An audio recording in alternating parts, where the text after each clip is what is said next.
बिस्मिल्लाहिर्रहमानिर्रहीम। अस्सलामु अलैकुम वरहमतुल्लाहि वबरकातुहू।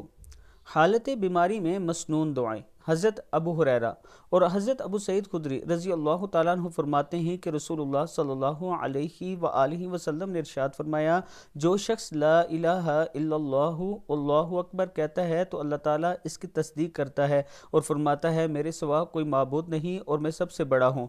और जो शख्स ला इलाहा इल्लल्लाहु वहदहु कहता है तो अल्लाह ताला फरमाता है मेरे अलावा कोई माबूद नहीं, मैं अकेला हूँ। और जो शख्स ला इलाहा इल्लल्लाहु वहदहु ला शरीक लह कहता है तो अल्लाह ताला फरमाता है मेरे सिवा कोई माबूद नहीं, मैं अकेला हूँ, मेरा कोई शरीक नहीं।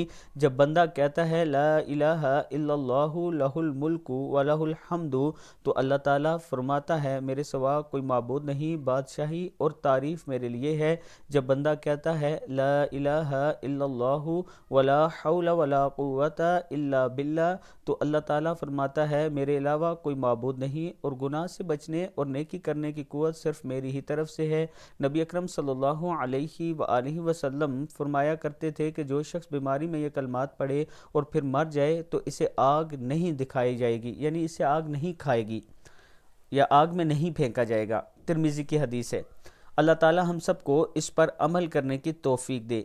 इसके साथ अगर आप दोस्त कुरान पाक तजवीद के साथ पढ़ना चाहते हैं, अच्छे तरीके से कुरान पाक सीखना चाहते हैं तो ये मेरा व्हाट्सअप नंबर है, इस पर मुझसे रब्ता कर सकते हैं। अस्सलामु अलैकुम वरहमतुल्लाहि वबरकातुहू।